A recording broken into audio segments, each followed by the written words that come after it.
Verse 36. It says, out of heaven he made thee to hear his voice, that he might instruct thee, and upon earth he shewed thee his great fire, and thou heardest his words out of the midst of fire. Alright? So the Most High word is so powerful, it looks like carnal.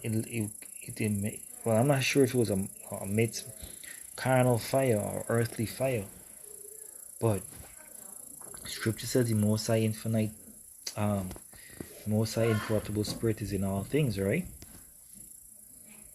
So this is Jeremiah chapter 23, verse 29. It says, "Is not my word like as fire, saith Yahweh, like a hammer that breaketh in pieces?" So the Most High word is like fire, all right? And a lot of jakes can't stand the heat.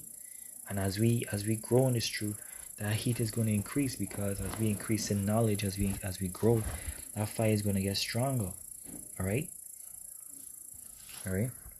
Reminds me of that series, My Hero Academia, talks about that flame that All Might has, that he passed down to Deku. If you're aware of the animation, right? And that fire, that fire within that animation, is a symbol of the level of power. Almighty eventually lost his flame, but he passed it on to Deku, and Deku is currently building up to his fire in that thing. To use that analogy, right? It's Jeremiah chapter 5, verse 40. "Wherefore thus saith Yahweh, power of hosts, because ye speak this word, behold, I will make my words in thy mouth fire, and this people wood, and it shall devour them." So when we speak these words, we're speaking fire to our people. Now that fire could shine a light or warm them in this cold, dark world, and show them that there's hope, or kindle a fire in them, to continue. That's why it says, that's why I named the lesson is speaking out of the midst of fire. All right. And that fire is our protection. That fire is our hedge. It's like how they depicted in the Ten Commandments with Charlton Heston, that wall of fire. All right. It says, slack you. It's Wisdom of Solomon, chapter 18. Slack you. In verse 13 to 15, it says, "For whereas they would not believe anything by reason of the enchantments upon the destruction of the firstborn, they acknowledge this people to be the sons of the Most High." Right? This goes back to the time of Egypt, right? So they won't believe, because they're full of enchantments, and that's what's happening today. Our people are involved in celebrating birthdays, celebrating pagan holidays, Christmas, Halloween, and all these other stuff like that. And they're so accustomed to doing it now that they won't believe that the things that we speak is righteousness, or acknowledge us to be the sons of the Most High. Lord willing, we have that number, right? Verse 14, "For while all things were in quiet silence, and that night was in the midst of her swift course, the Almighty Word leapt down from heaven out of the royal throne as a fierce man of war in the midst of destruction." All right, so Yahweh Shai is gonna come back in that same actually a greater and powerful, more powerful glory. All right, a greater and powerful glory, and this time he will have his men with him, right? 144,000 men. Not sure if some of those men were with him then, but he was delivering his people from the hands of the Egyptians, right? As was prophesied to Abraham, and he would have foretold his ancestors, his children. It says John 14:10, "Believest thou that I am not in the Father, and the Father in me? The words that I speak unto you, I speak not of myself, but the Father that dwelleth in me, he doeth the works. So once we in that fire, once we in that speaking from the midst of the fire, the Most High is gonna do these works in us. Most High is gonna repel. Because you could make a fire shield. I'm just talking about I'm using these analogies, right? According to these series and whatnot, and these animation and these video content, could create a fire shield and whatnot. Could create a fire blast, and different type of things. Different type of things.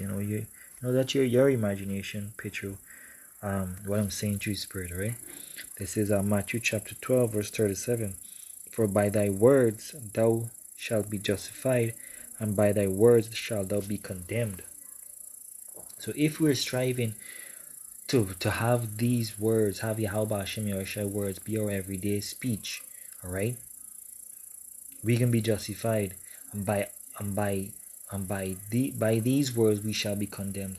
So if we speak in folly, things that are against the words of Yahweh Hashem Yahushua, are contrary to sound doctrine, then therefore we can be condemned. So that's the way of life and way of death. All right, and we just gotta keep applying the word Yahweh Hashem Yahushua. Why? Because even though we have the names, it's the main thing is about the words, then the thought, the words, and then what you do with it, like the scripture says in James, be ye hearers of the word. It's like a be not hearers only, but doers of the word. All right. This is Psalms chapter 138 and verse 2. It says, "For I will worship toward thy holy temple, and praise thy name for thy loving kindness and for thy truth. For thou hast magnified thy word above all thy name." See that? So the Most High magnify his word above all his name. One name, singular. The Most High magnify his word because his word is the he spoke it into being, and it's a blueprint, and Yahweh Shai. Yahweh Shai come in the name of his father as well. Yahweh Shai, and he's called the word. All right.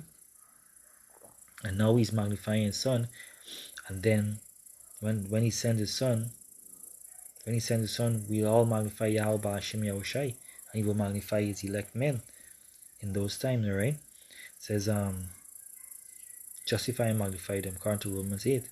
This is Leviticus chapter 1 verse 10. Right. It says, and Nadab and Abihu, the sons of Aaron, took either of them his censer, and put fire therein, and put incense thereon, and offered strange fire before Yahweh, which he commanded them not. Now there's strange fire you can offer up, and that's fire contrary to doctrine. Now they might know the word to some degree, but it's not an offering worthy of Yahweh Hashem Yahushai. That's like Matthew chapter 7, all right? Lord, Lord, have we not cast out devils in thy name? Have we not cast out devils in thy name? So we gotta make sure that what we're taught is we all speak one thing, as according to Scripture says, right? And this is the last precept. This is Jeremiah 23 and 28. It says, "The prophet that hath a dream, let him tell a dream, and he that hath my word, let him speak my word faithfully. What is the shaft to the wheat, saith Yahweh?"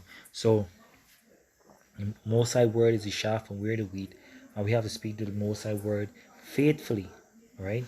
Thoroughly, word for word, as much as we can, with the right understanding, stacking them in the right order, and so forth. So with that, I pray that this lesson was edifying. I want to give all praise to Yahweh Bashim Yahushai, Baharakah Kwadash. Double honor to the apostle Nelson Great and the son of salutation to the 144,000 men, the 1/3 men, women, children like to be saved. Abad Babal, Abad Babal, Abad Babal.